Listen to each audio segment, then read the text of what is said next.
Thanks, Sarah. So I want to kind of complicate this a little bit more, but not to complicate the level that you won't understand. What I mean is to say, when we talk about this idea that oftentimes people have been told not to disclose, what we've seen in the research is oftentimes this is related to a lack of understanding, limited understanding of the information, and the tremendous complexity of disclosure decisions. Disclosure decisions can be extremely personal. Obviously, often when we're talking about disclosure, we're talking about ourselves. We're talking about the process of saying something about one's identity. And this can be kind of complicated, as one's identity, especially in relation to disability, isn't usually just one head. I'm stepping on something, breaking something. I'm going to shift this a little way so I don't break all our technology again. So obviously, when you're talking about disclosure, usually, as Sharon Renner mentioned this morning, it's for the process of requesting a reasonable accommodation.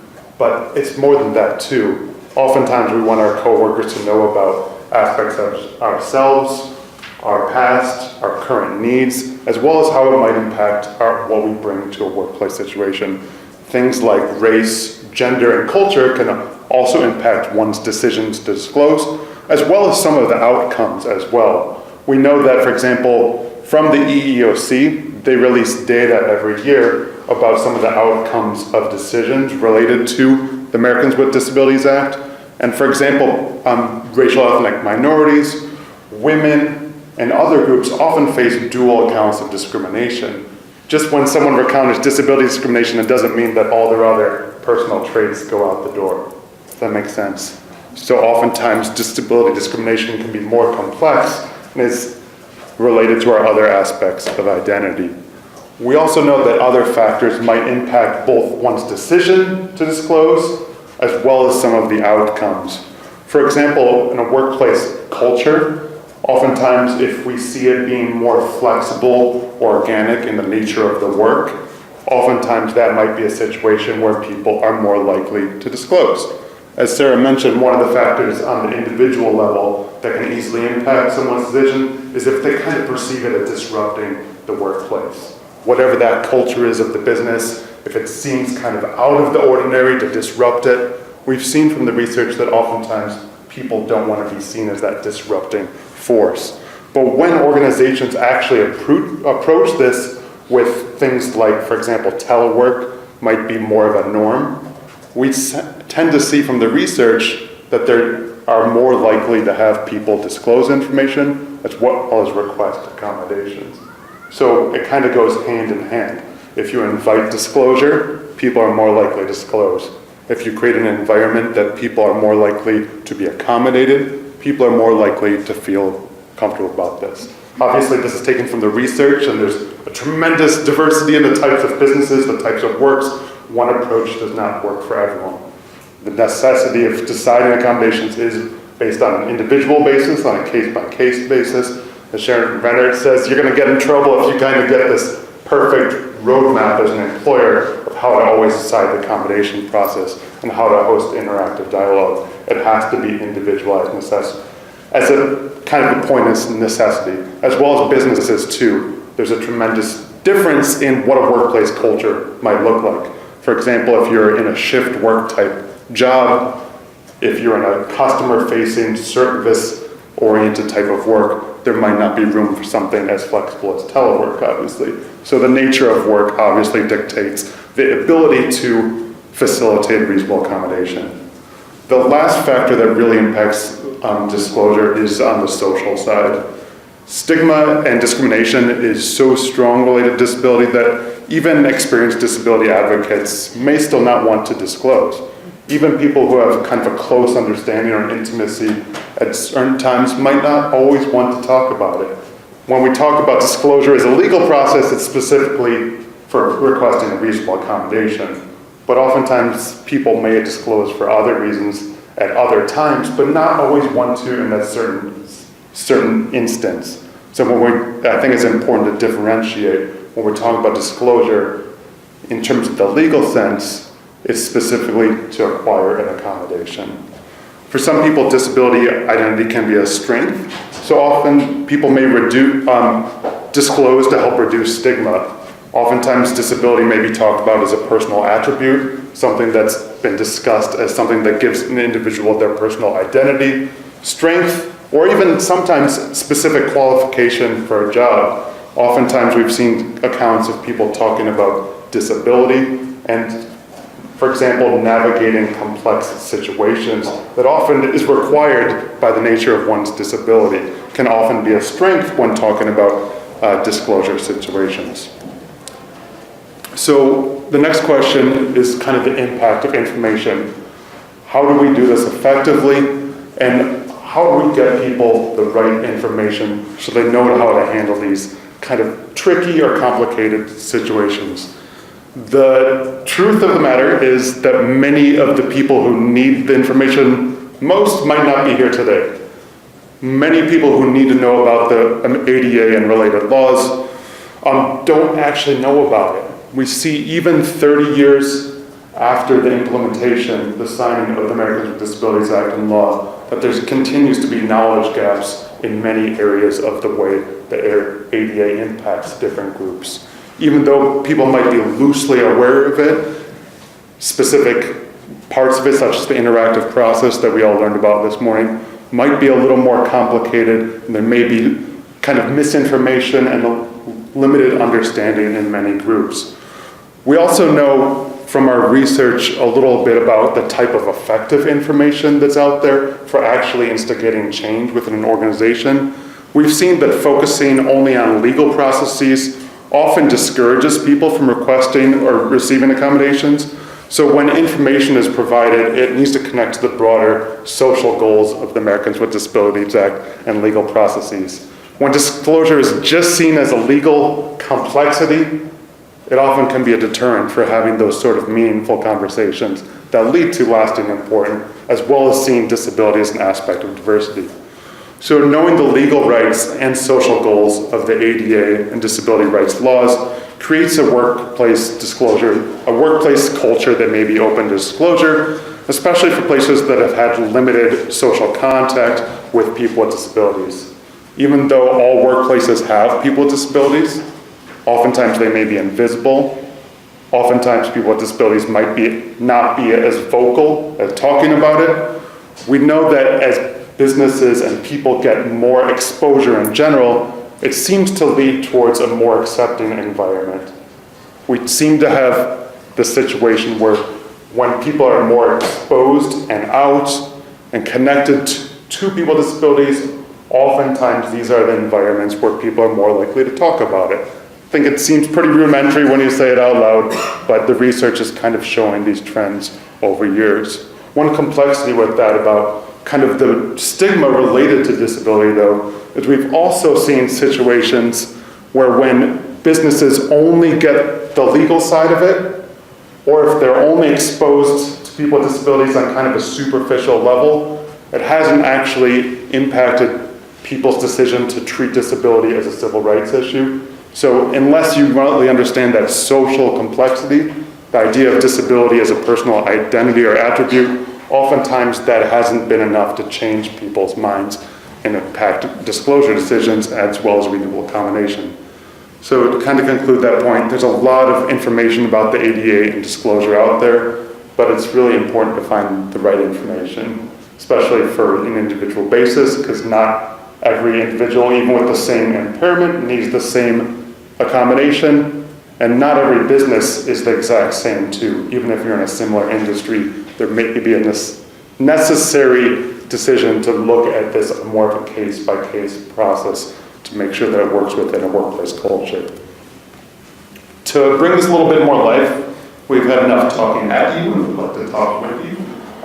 We prepared a little scenario that we'd like to divide into groups to first start on the activity, and then we'll come back and kind of have a discussion to look at this process of going through disclosure and requesting a reasonable accommodation.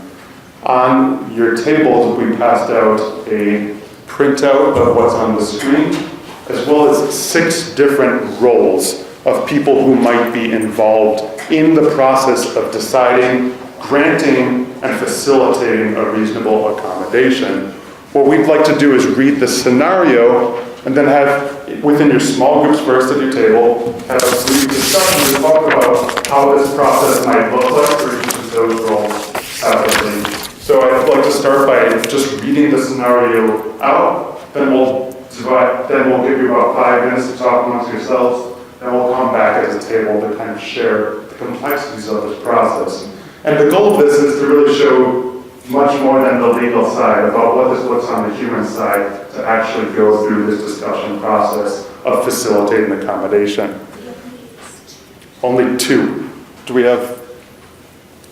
That's the one we have. Okay, we may have run out, but please share amongst yourselves.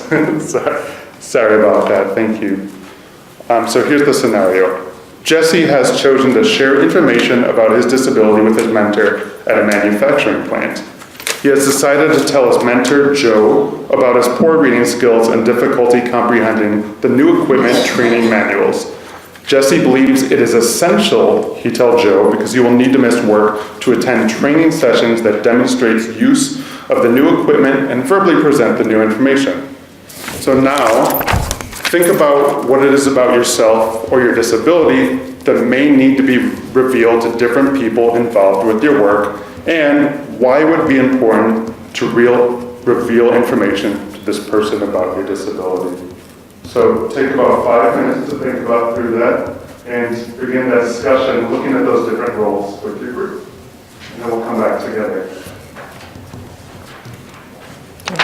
Read out the roles, just because not everyone has this. We'll hand this out. And seeing as we have the shortage of paper, let me just read out those roles real quick too. The first is a college professor. The first is a potential employer. A new friend.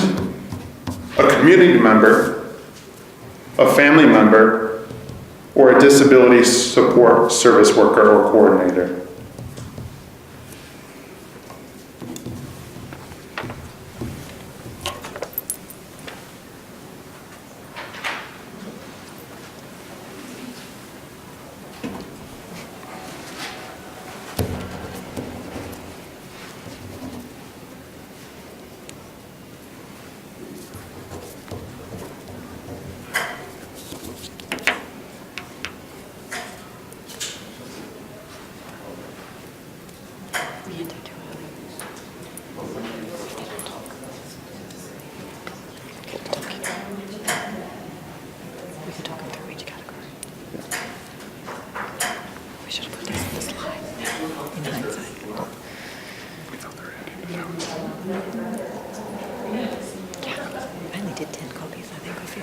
They said they were going to hand out the copies of it, so they said they were going to hand out copies of the workshop.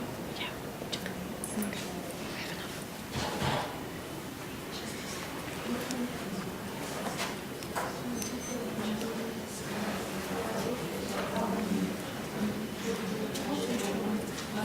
You're going to jump in. Leave the next part of the discussion. You want me to continue? You continue to do it. Great. We should have waited for the slide. I was dark because I couldn't find the information. I just read it. That was good.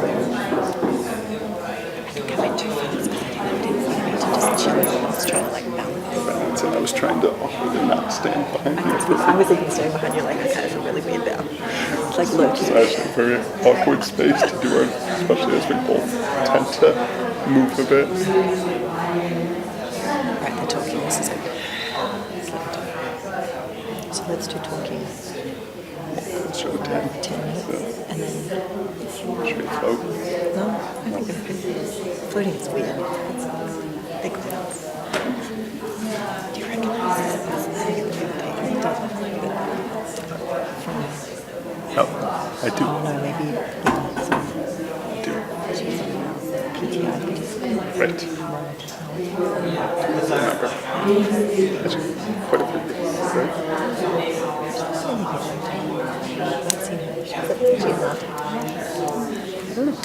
She's really familiar. I can't read the tag. So let's ask them some pointed questions.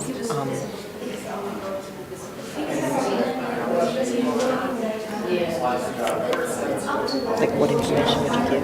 What information you give. So Why? let's let's start with the broad. So what do you think Jesse's going through in his decision? Is that too broad? Oh, I was going to skip and make it them.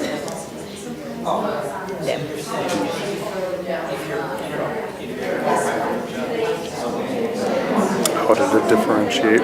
How does it differentiate when you're talking to these different people?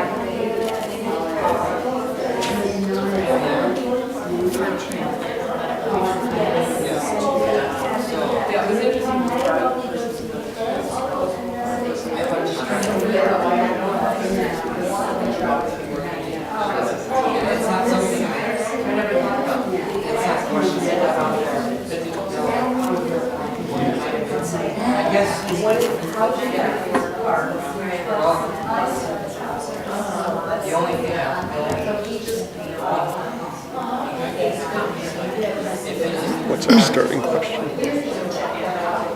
We want to link back to Jesse.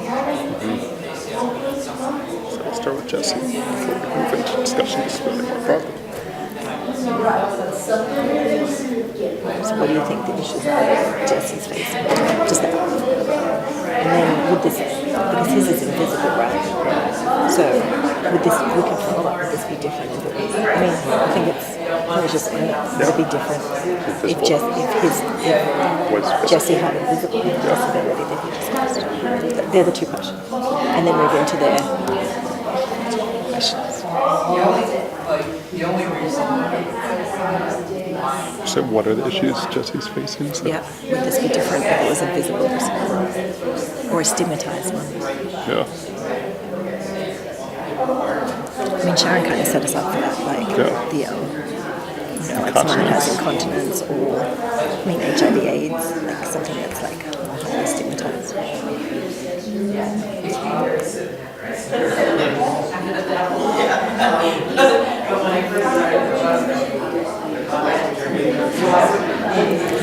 Bad turnout. 4, 5, 6, 7, 8, 9, 10. 15 people who care.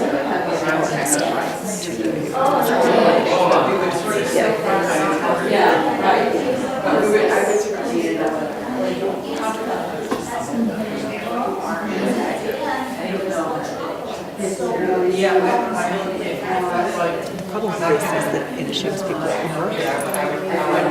Citizens, what? People are in work. What about people who are not?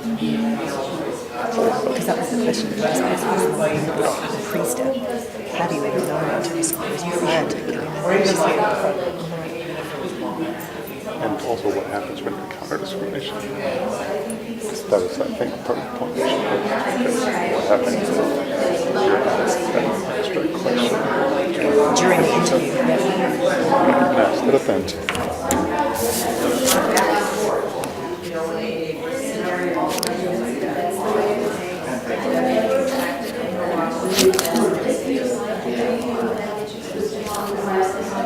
Having an opportunity just to, you know what, why don't we ask? We should do a share back. We have enough time. Great. Share back with what they're talking. But let's start with this, and then do a share back, and then move into this. Does that make sense? Start with what issue issues. Start with it, yeah. Still me. Sure, unless you want a break, I can do it. What's that? Unless you want a break, I can do it. I'll do one of the issues different as well. Share back. And I'll hand it to you for the share back. Sure. Well, actually, is this mic on so we can rotate them up? Mine, yeah, take this off. It's buzzing. So it's working. Well, this is good, so I think this is on. Yeah, maybe if we're standing apart, this will work. There's a mic on. Should one of us? Right? Yeah. Cool. Let's give them another minute then.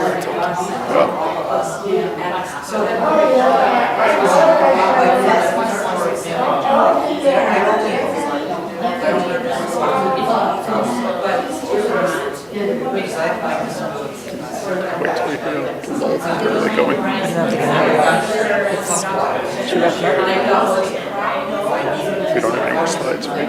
Nope. But just the resources. We can just end It'll that. take 2 minutes. Yeah. Got time until 5.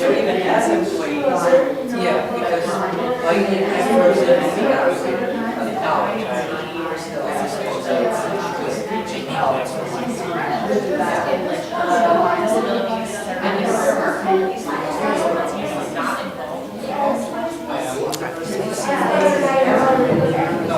Which one are you using? Do you want to give me this? Do you want me to wrap up? Okay, there's lots of great discussion going on, and we're just going to come back as a main group, and we're going to ask you a couple of questions, and then we'd like to hear kind of some of the discussion that was being had. So I guess to start this conversation, we just want to broadly start with, what are the issues that you thought Jesse was facing in this decision to disclose or not?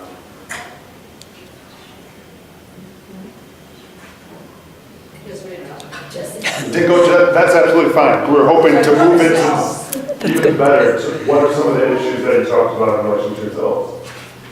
If you're willing to share.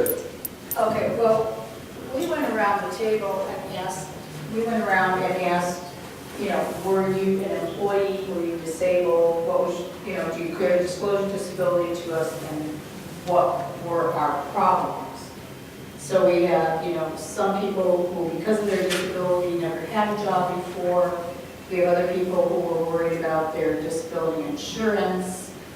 And in some cases, I just turned 65 yesterday, so I'm finding age discrimination when I have a disability.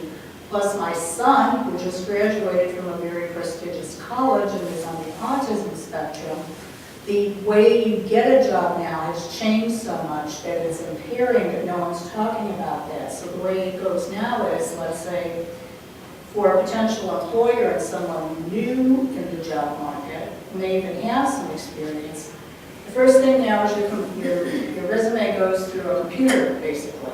And if the computer likes your resume, you then move on to like a pre-phone interview. But that person never seems to ask about your disabilities and the way jobs go today. And so if you're, let's say, on the autism spectrum, and one of your things is a robotic type of voice, or you just answer the question, you don't make small talk, that person never usually asks about that disability or accommodates you, so you can never move on to the in-person interview or go further, because today job interviews are much different than I had job interviews. Let me just riff on that. Thank you so much for sharing. And I think you talked a little bit about the complexities of actually showing discrimination. The EEOC actually shows that the lowest likelihood of actually winning a discrimination suit is at the hiring process. It's really difficult to actually prove it, especially if people don't actually move past that interview stage.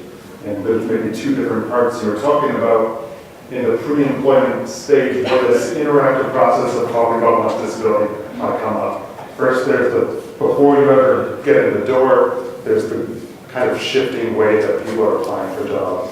We have computers, automated process, but then it's different about how you might talk about one's disability when you actually get in a hiring room, when you actually start talking to a human being. So that process might look very different for one individual based on those kind of variations in the pre-employment process. Right? Thank you so much for sharing. Would anyone else like to jump in?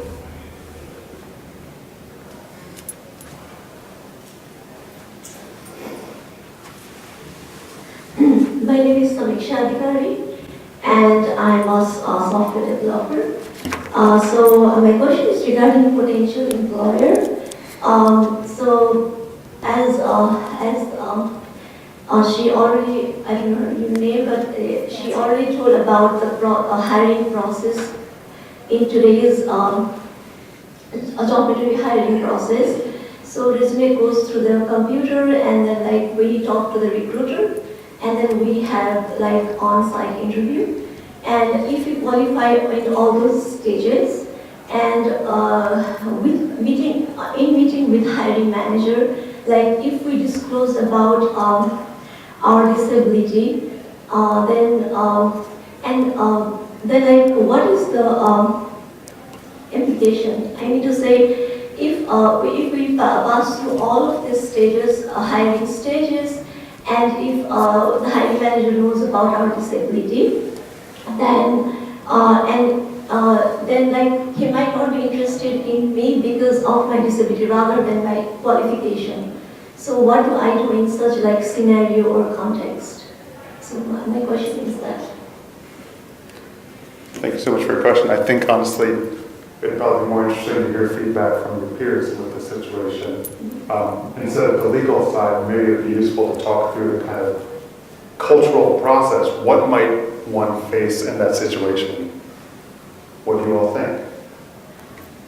It's discrimination, but as you say, because they're in that point of the process, I highly disagreed. I think you had something up there about the social goals. I don't think employers or hiring managers care about social goals whatsoever. They're in it for themselves, they're in it for how they can make money or, not spend money on employers. And if they're maybe getting something from the government to hire you and they know they can get it, that's why they're gonna hire you. Let's be honest about it. They really don't want you. I think they don't want to spend money on the job accommodations. That's what it is. No, you don't have to get adjusted to it. So. Yeah, I don't think they're adjusted to it, but just, volunteering. So that's what, like she said, they really don't care. We have to get adjusted. So maybe one point of clarification from the slides. When we're talking about the issue of the social impact, I don't know if from our research we have something that really comments about how a business cares. I think there are some employers out there that are doing better jobs of actually moving towards disability inclusion, but a lot don't. Absolutely. But what we've seen from the research is that when someone's just presented information about the law, when an employer, for example, just learned more about the ADA as just another piece of litigation or compliance, it's seen as something that, is a checkbox item, something that needs to be ensured for a legal process. But when people understand the larger goal of the ADA is actually seeing disability as a civil rights issue, that's when we've actually started to see businesses actually change their culture to be more accommodating for people with disabilities. So, yeah. Sarah's going to bring the phone back to Kevin. Microphone. Here's the phone. So I'm Kevin Irvine, and I work at Rush University Medical Center, including people with disabilities with jobs at Rush. And I do think that there's kind of two parts of disclosure in the employment hiring context. One part is whether you disclose at all, and obviously if you don't need an accommodation, you don't have to disclose. But I think that if you do decide to disclose, whether you need an accommodation or not, it's the how you disclose that is really key. And I feel like I talk to a lot of people with disabilities who are job seeking, and I think that how you present yourself and present your disability is really the key in what happens next with that employer. And so I feel like we need to, if you are going to disclose, you really need to lean into that and own it and do that with confidence. And that I think people respond to that, even if they're not expecting it, even if it's not something that they were thinking about 15 minutes before you came in the room. But if you present yourself in a certain way, and you present yourself with an expectation that this is something that is just part of life and part of who you are, and talk about what you need to be successful in working, I think that people respond to that. But if you kind of hesitate and drop in a little bit of information here and there, and people respond to that too, and they feed off of that kind of energy as well. So I think that if you are going to disclose, you really need to be intentional about how you disclose, think about it, and be prepared.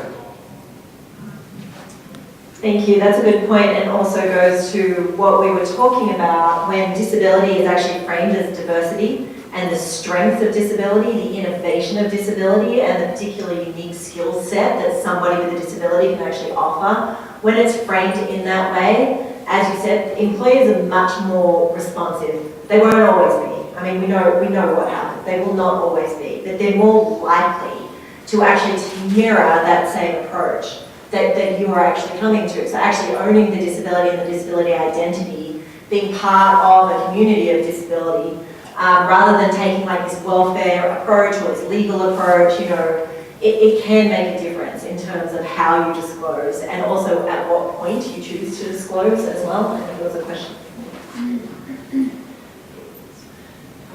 Would a cover letter help if the resume, over your resume in the application process, or does it confuse the issue with the computer and the third party? So the question is, would a cover letter help? I think maybe coming back to Kevin was point, what goes into this cover letter? What are some of the strengths, attributes that one might want to specifically disclose? For example, you gave this really wonderful example at the front, that sometimes if a disability is not seen as a strength, if you're not actually able to articulate about how this is helping you in a job situation, oftentimes we've seen from evidence that counselors tend to recommend people not to disclose. For example, if you're in cover letter talking about something you can't do or don't see how you'd be able to do it in the job, it wouldn't necessarily be something that you would put in the cover letter. It's just basically having your strengths in there, though, just to get your foot in the door, and then to, I don't know. Absolutely.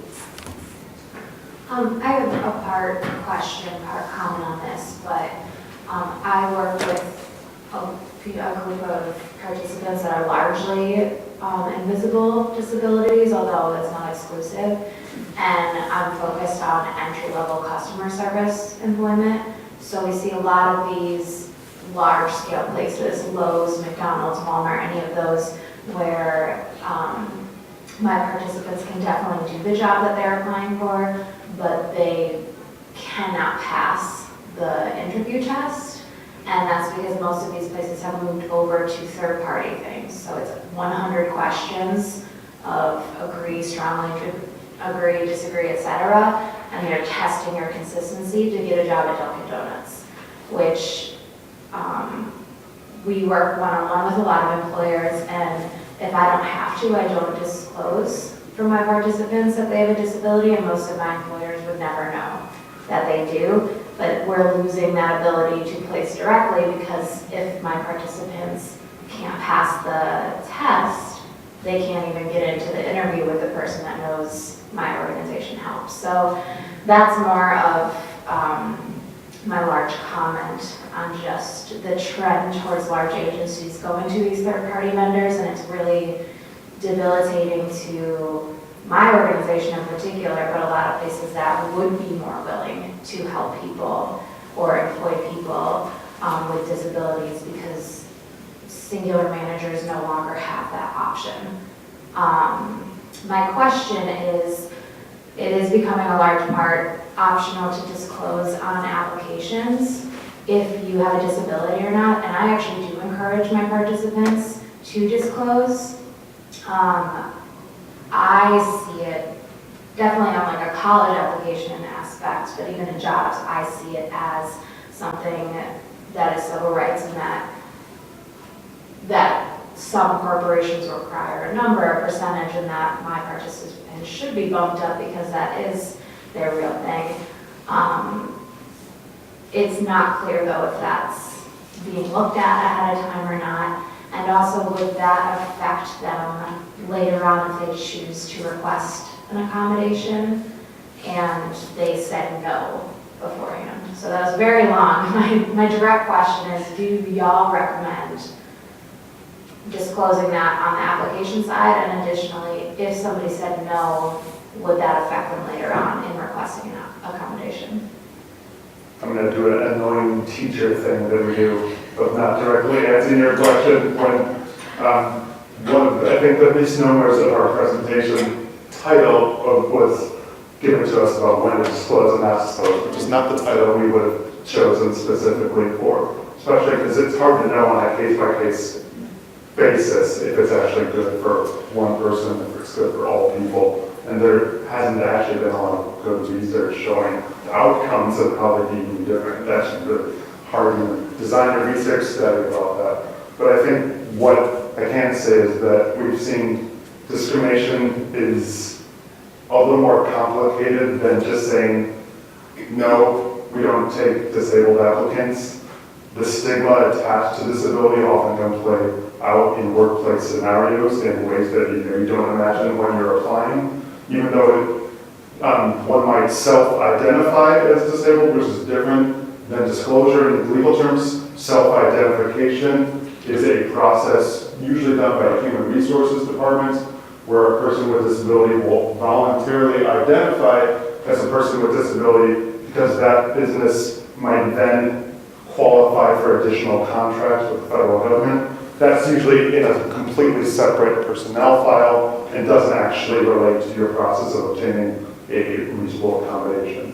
So there's different reasons and stages about when one might self-identify or disclose. So in your instance, for example, talking about self-identification, before you even get there, I'm sure there are some HR folks who would be happy to see, especially during recruitment initiatives, where increasingly we do see businesses actively trying to fill quotas and get higher number of people with disabilities in the workplace. So I can see that being an advantage in that situation. But I won't go as far as to say one is better than the other.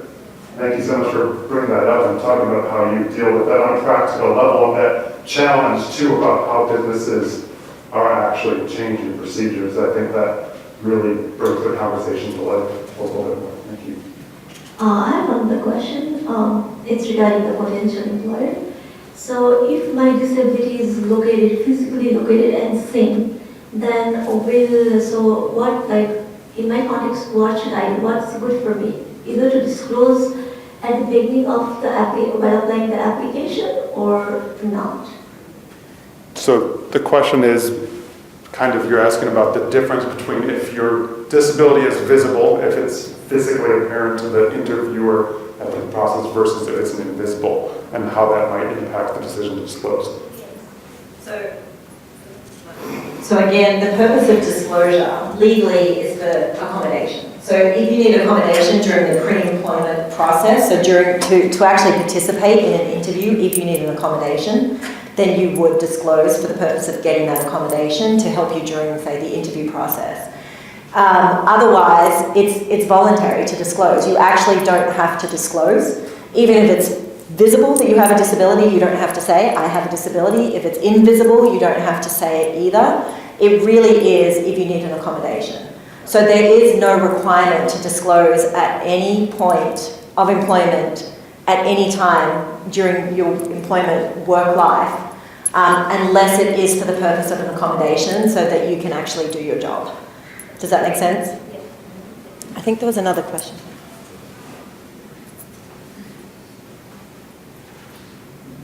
If job descriptions, let's say in searching for jobs or like in the interview process, if job descriptions are vague in terms of what the actual requirements of the job are, and someone is trying to decide, if they might need to request an accommodation, but they're not sure because they're not sure of the actual duties, is it appropriate to ask for information, like more specific job demands prior to the interview, or is that something that's should be discussed during the actual interview in order to kind of decide about disclosure, I guess? So a lot of service providers would actually say you still don't need to disclose. You have the right during a job interview process to ask the actual details of the job. Can you break down what a day looks like? Can you tell me what the functions would be? What is required? That is everybody's right during employment to ask that. And this is also, again, why if it is unclear whether you need an accommodation, oftentimes, unless you specifically know that you need an accommodation, then you can do as much information gathering as what you need up until the point where you are like, okay, I actually will need an accommodation to perform this essential function of the job or to make sure that I can access the workplace or whatever the accommodation might be. Do you know is it common practice if that information can be gathered prior to meeting for an interview, or is that, I don't know if anyone has experience with that? I'd say that's a very individual job place. I don't know if other people want to talk about it because I know, say, working in a university would be very different than working in a different organisation. Does anyone have thoughts from their place of employment? I can carry my voice. For accommodation purposes, because use the Yes, that's fair. I find that it's very helpful to keep a copy of that original job description for that reason, that later on if you have to request an accommodation, you can have this on file to say this piece was never even listed in here, this was very vague. It also is beneficial in just anything that you might be being asked outside of your job or what they advertise the job as to do, whether you have a disability or not. But I wouldn't recommend for anybody to ask that before the interview because there's already so many barriers to getting an interview. That's something that's easier to discuss face-to-face with somebody, and those conversations always go better. Thank you, that's a great point. I'm just being mindful of time. We only have a couple of minutes left. I want to make sure that we provide some kind of practical information to move forward, because obviously this is just the start of a conversation. Hopefully it was useful for you to realize kind of the complexities of the issue that we take away from this, that disclosure is much more than just a legal process.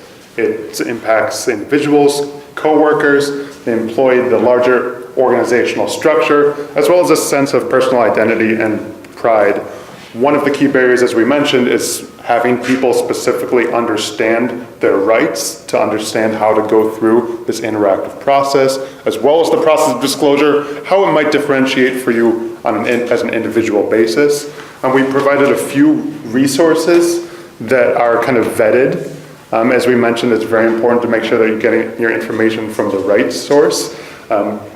Obviously, with a little bit of caveat that we're not unbiased in this, the Great Lakes ADA Center, who Sarah and I both work with, is a federally funded organization working to achieve voluntary compliance with disability civil rights law. On the screen, we've provided the website that's also in your packet as well of www.adagreatlakes.org. There's a submission, you can submit questions through the website as well as through our toll-free number of 800-949-4232. Second resource is the Job Accommodation Network.